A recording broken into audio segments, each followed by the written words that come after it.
এখন ভারত আর পাকিস্তানের মধ্যে যে ইনফরমেশন ওয়ার চলছে, ন্যারেটিভ নিয়ে যে যুদ্ধ, তা আজকের দিনে পুরো দুনিয়াতে লড়া হচ্ছে।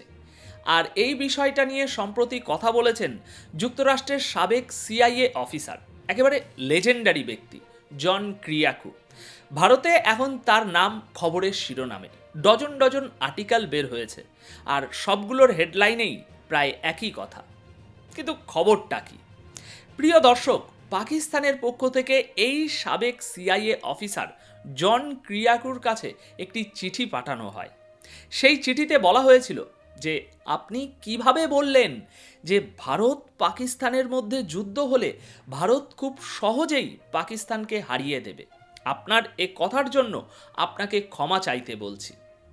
এর উত্তরে জন ক্রিয়াকু একেবারে সোজা সাপটা জানিয়ে দেন যে ওই কাগজটা, মানে চিঠি হিসাবে পাঠানো হয়েছিল, ওই কাগজটা তিনি সরাসরি টয়লেট পেপার বানিয়ে ফেলে দিয়েছেন। ছোট করে বললে তিনি প্রায় এই কথাটাই বলেছেন। আচ্ছা, এবার যদি কেউ না জানে যে জন ক্রিয়াকু কে, তাহলে একটু বলি। তাকে লেজেন্ডারি সাবেক সিআইএ অফিসার বলা হয়। কিন্তু কেন? কারণ কি? দেখুন, প্রথমত তিনি শুধু ইন্টেলিজেন্স অফিসারই ছিলেন না, অ্যান্টি টেররিজম অপারেশনে তার ভূমিকা ছিল গুরুত্বপূর্ণ। একাধিক সন্ত্রাসী সংগঠন ধ্বংস করতে সরাসরি ভূমিকা রেখেছিলেন তিনি।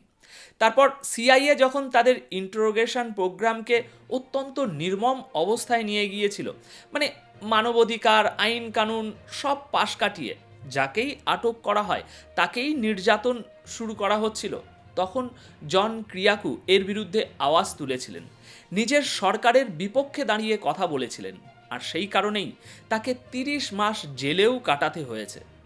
কিন্তু এই ঘটনা তাকে আরও বড় মাপের মানুষ হিসাবে তুলে ধরে, কারণ তিনি শুধু নিজের দেশের হয়ে কাজ করেননি, তিনি স্পষ্ট সত্য কথা বলেছেন। তিনি অনেক বইও লিখেছেন, সিআইএ কিভাবে কাজ করে, গোয়েন্দাগিরি কিভাবে পরিচালিত হয়, ইরানের জিও পলিটিক্স, এই সমস্ত কিছু নিয়ে তার বিস্তর লেখালেখি আছে। মানে মোটের ওপর যদি কেউ মধ্যপ্রাচ্যের জিও পলিটিক্স ঠিক মতো বুঝতে চায়, তাহলে তিনি সেই সেরা ব্যক্তিগুলো, জিও পলিটিক্যাল অ্যানালিসিসদের মধ্যে একজন, সেই সেরা ব্যক্তিদের একজন। তার বইগুলোতে খুব গভীরভাবে ব্যাখ্যা করা হয়েছে যে মার্কিন যুক্তরাষ্ট্রের সিআইএ মধ্যপ্রাচ্যে কিভাবে কাজ করে, কিভাবে তাদের অপারেশন পরিচালিত হয়। আচ্ছা, এবার প্রশ্ন আসে, এই লেজেন্ডারি সাবেক সিআইএ অফিসার জন ক্রিয়াকু হঠাৎ ভারত পাকিস্তানের প্রসঙ্গে খবরের শিরোনামে এলেন কিভাবে? এটা নিয়েই আমরা এখন বিস্তারিত আলোচনা করব। ঠিক কি বলেছেন তিনি। এখন একটা ভিডিও আমি আপনাদেরকে দেখাবো। এই ভিডিওতে আপনি যেটা শুনবেন তা হলো তার নিজের অনুমান অনুযায়ী, অর্থাৎ তার হাতে যে তথ্য রয়েছে, নিজের যুক্তি অনুযায়ী তিনি পরিষ্কারভাবে বলেছেন যে একটি প্রচলিত, অর্থাৎ কনভেনশনাল যুদ্ধ হলে ভারত খুব সহজেই পাকিস্তানকে হারিয়ে দিতে পারবে। হ্যাঁ, এখানে অবশ্যই ওই নিউক্লিয়ার যুদ্ধের কথা বলা হচ্ছে না। তিনি বলেছেন যদি যুদ্ধটা নন নিউক্লিয়ার হয়, তাহলে ভারত খুব সহজেই পাকিস্তানকে হারিয়ে দেবে, কারণ ভারতের জনসংখ্যা পাকিস্তানের তুলনায় 5 গুণ বেশি। শুনুন সেই কথাগুলো। Okay, so I said one thing. I said in a conventional conflict, India would beat Pakistan. Because it has 5 times the people.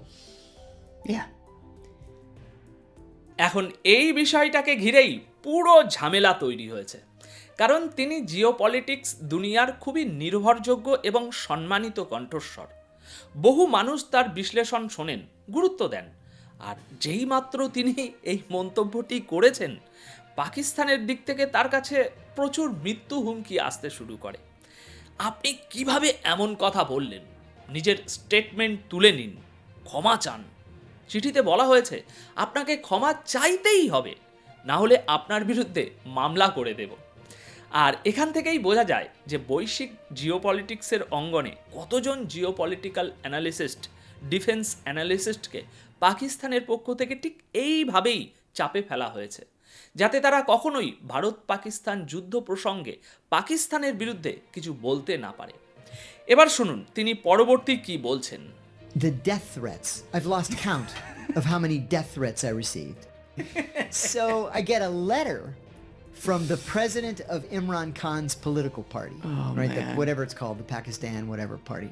And he says that they condemn in the strongest possible terms what I said to the Indians, and they demand an immediate apology to His Excellency, the former Prime Minister, to the members of the party, and to the people of Pakistan. এখন পাকিস্তানের পক্ষ থেকে যে ক্ষমা চাইতে বলা হয়েছিল সেটার জবাবে তিনি একেবারে সরাসরি বলেছেন পাকিস্তান থেকে যে চিঠিটা তাকে পাঠানো হয়েছিল তিনি সেটাকে টয়লেট পেপারের মতো ব্যবহার করেছেন।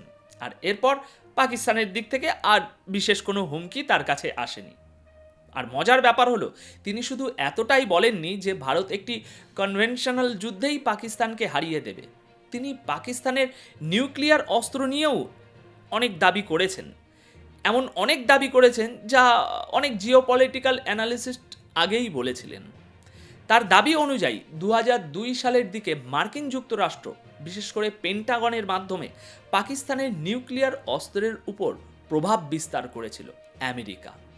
আর ভারত পাকিস্তানের প্রসঙ্গের পাশাপাশি তিনি মধ্যপ্রাচ্যে ইরান সম্পর্কেও কথা বলেছেন। তিনি একটা অত্যন্ত গুরুত্বপূর্ণ দাবি করেছেন। তার সোর্স অনুযায়ী ইসরায়েলের পক্ষ থেকে ডোনাল্ড ট্রাম্পের কাছে বার্তা পাঠানো হয়েছিল যে অতি দ্রুত ইরানের উপরে বোমা ফেলুন, না হলে আমরা ইরানের বিরুদ্ধে নিউক্লিয়ার অস্ত্র ব্যবহার করব। ট্রাম্পের কাছে ছিল এটা অত্যন্ত গুরুতর বিষয়, তিনি চাননি এমনটা ঘটুক, তাই সে চাপের মুখে পড়েই ট্রাম্প মার্কিন এয়ারফোর্সকে নির্দেশ দেন ইরানের নিউক্লিয়ার প্রোগ্রামের উপরে বোমা বর্ষণ করে এসো।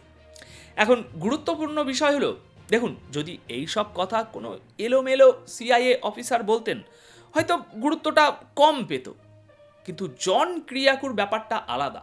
তার জনপ্রিয়তা খুব বেশি, তার একটা রেকর্ড আছে যে তিনি সবসময় সত্যের পাশে দাঁড়িয়েছেন, সত্য বলার জন্য তিনি জেল পর্যন্ত খেটেছেন।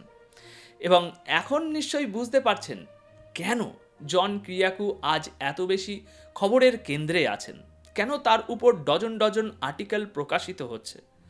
শুধু এই কারণেই নয় যে তিনি বলেছেন পাকিস্তানি রাজনৈতিকদের দাবি করা সেই কাগজটাকে তিনি টয়লেট পেপার হিসাবে ব্যবহার করে ফেলে দিয়েছেন।